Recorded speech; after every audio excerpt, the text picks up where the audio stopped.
I'm still a little haunted by the worst period of autistic burnout that I've ever been in. Last week I had a flare-up of chronic illness-like symptoms, and in the weeks leading up to that, when I probably should have been slowing down, I was instead intellectually becoming very preoccupied with the period when I was in autistic burnout a few years ago, which led to being diagnosed autistic and ADHD. While I've become pretty decent at knowing how to navigate my pain and fatigue-like symptoms relating to my physical health, because handily there are physios that can help with post-viral stuff like that, the depression and more elusive, harder to treat stuff that came up when I was so burnt out and struggling in such a pronounced way does sort of hide in the wings and haunt me sometimes when I'm really mentally and physically drained. And I think it's the fear of that reoccurring that in the last few weeks was prompting me to really crystallize what from that period worked so that I can turn to it if need be. From my current understanding of psychology and what my therapist says, it is so unlikely that I would have a period as challenging as that ever again, because therapy literally rewires your brain and you become so much better at looking after yourself. And if you hit a really challenging period again, you have such a more healed version of yourself to look after yourself. But even so, I feel very insistent on reflecting on that time and with my brain fog ADHD brain, try and remember what actually helped in a period where I felt so hard to be helped, as a way to process it and make it a bit less scary and overwhelming. So let's reflect on that period now and try and crystallize what worked. When I was in autistic burnout, I was very depressed and for the first time uncontrollably unmasked. Following a really strong gut feeling, I just changed psychologists before I was in the deep dark bottom of being autistically burnt out, which is a really smart thing to do because I was switching from someone I was only ever pretty masked around to someone I felt very strongly in my gut I could be myself around. And that has worked out to be so true. My therapist used to be a chef. We have the same sense of humour. I've needed to do a lot of healing through being in a safe relationship with someone, so it's been one of the best decisions I ever made. But the first year with him, while I am this depressed, mostly not speaking, not knowing how to cope version of myself, was so hard. It's like I had special glasses to detect all the pain in the world, which I think was made possible and amplified by the pain I was feeling in myself. Any suggestion from my therapist felt like a demand. I was hypersensitive to misattunement. I would occasionally, between the exhaustion, have a kind of stuff it mentality where I'd feel very brave and up for doing something a little bit bold for me that I think I would enjoy, powered by this non-adrenaline, but like, I'm so depleted and miserable that if something bad would have happened, can't be worse than what I'm feeling right now. But actually running with those impulses to like drive an hour to a random supermarket I felt like going to, anything that got me out of the house and engaging with things which I previously enjoyed, were the really big, clunky, wild toddler steps towards feeling good feelings again and finally getting positive feeling back from those things you did enjoy doing. When ideas are something that sounds vaguely enjoyable or doable or even amusing, running with it without overthinking can be really worthwhile in the long term, even if you don't feel it in the short term. If I could go back and do therapy again while I was in autistic burnout, obviously a very understanding neuroaffirming therapist is key, but that period taught me and my therapist that like even the most well-meaning person can really struggle to help you when you're flailing around and your toolbox is in the negative because your previous tools have been taught to you by a neurotypical world and you don't know your true self and how you function. What would have helped in therapy in hindsight, and maybe this would help someone else, at least if you're someone like me who even at their most depressed is not someone who's lying in bed all day, maybe the ADHD in them gets them moving, try to negotiate with your therapist for them to lay off on the suggestions and just work on rapport building. Having someone make you feel seen and understood and connecting with another human can help rekindle some of the healthy humanness within yourself. Another thing that made therapy so impossible at that time is that when you're depressed, you have so little ability to discern what is a helpful thought and a non-helpful thought. So in order to feel seen and connected to the person sitting opposite me, I felt like I had to tell them every detail about every thought I was having and every part of my week, because I couldn't tell what had impacted me and what hadn't. I didn't have any shell. Everything was hitting this soft, fragile surface and kind of inflaming me, making it sort of impossible to tell what was the worst things from my week because everything was, and without saying everything, it felt impossible to understand and feel that the person opposite you really got it.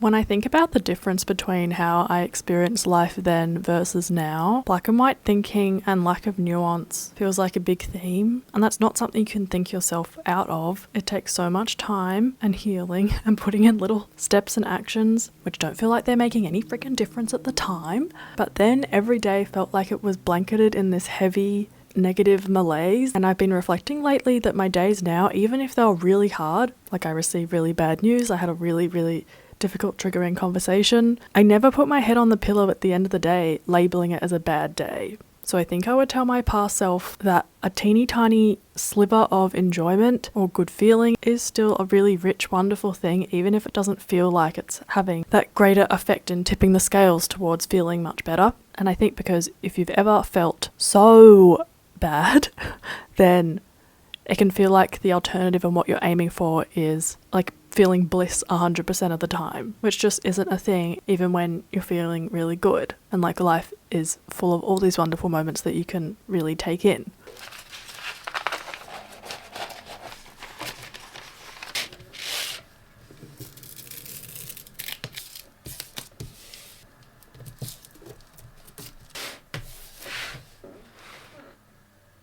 I would tell myself that it is so important to lower the bar dramatically. The depression and school regression that I was experiencing made it very hard to do the things that now are just part of the routine before getting other stuff done, like walking my dog, cooking dinner, making an appointment, attending to life admin, being a reachable person when other people try to contact you. All took it out of me so much. Obviously, it's a privilege to be able to strip away the non-essentials, but there was no greater relief of sadness and exhaustion than lightening my load at the time and not feeling like people and the world were angry at me for that.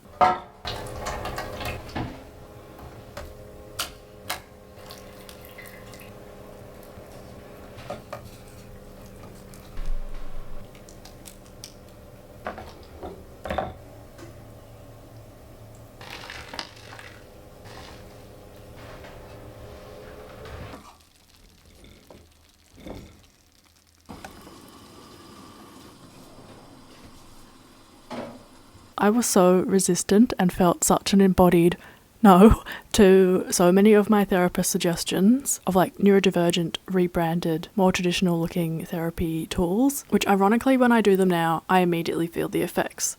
But I think there was just so much happening at that time, I couldn't just like DBT skill my way out of it. Two things though that I did try were these two little drawings I made. One is here and one is by my bed, which reminded me to be soft and kind to myself and try to build up that muscle of treating yourself like a little toddler or someone else to look after if it is so like foreign to look after yourself, because over time that like feeling like you're looking after someone else will like reconnect with you and it will become more second nature.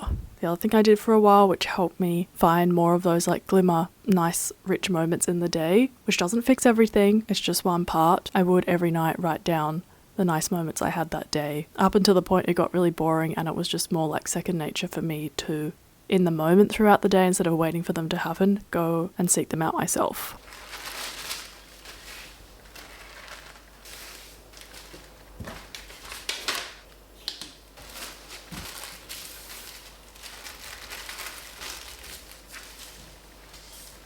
I'd say a good 40% of getting better though related to me getting some proper rest, but that was made so much more difficult because that was so freaking hard. I'd say 4 out of 5 times I went to have a nap, I would be so racked with stressful, fearful, anxious thoughts and would practice out the explaining my emotional experience to relay to my therapist at a later date. Seems helpful, but is actually just extremely tedious and tiring. I mean, there weren't really any short-term fixes for most of these things, but especially the rest. I think I would just tell myself the self-compassion does get easier. Absolutely. Hug a pillow into your abdomen, buy some stuffed plushies, and entertain any idea that brings more comfort.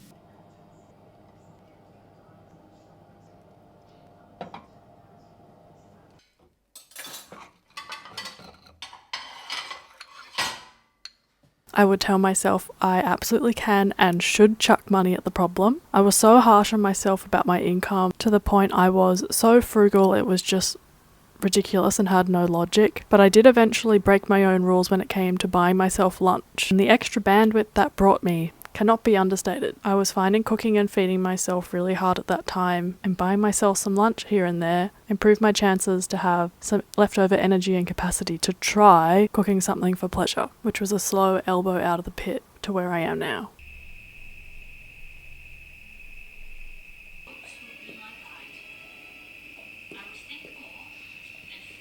I would say don't be afraid to tell your friends a little bit about what's going on. You are not contagious, and even though you're about to embark on a journey of changing the way you socialise to work better for you, continuing to be social in little baby ways is all part of it. It does get so much easier. You're doing great.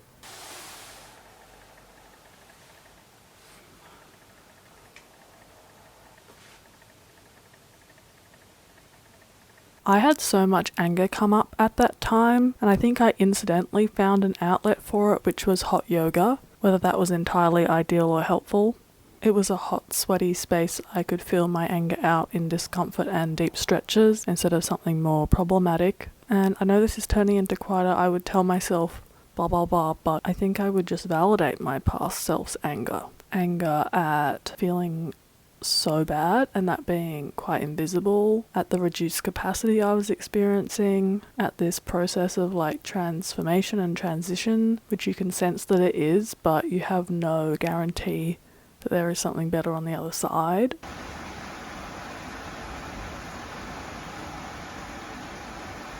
It was being so burnt out that really confirmed that I was autistic, and that led to getting an assessment because of the skill regression, but because also when your capacity is so low, autistic traits can be so much more pronounced.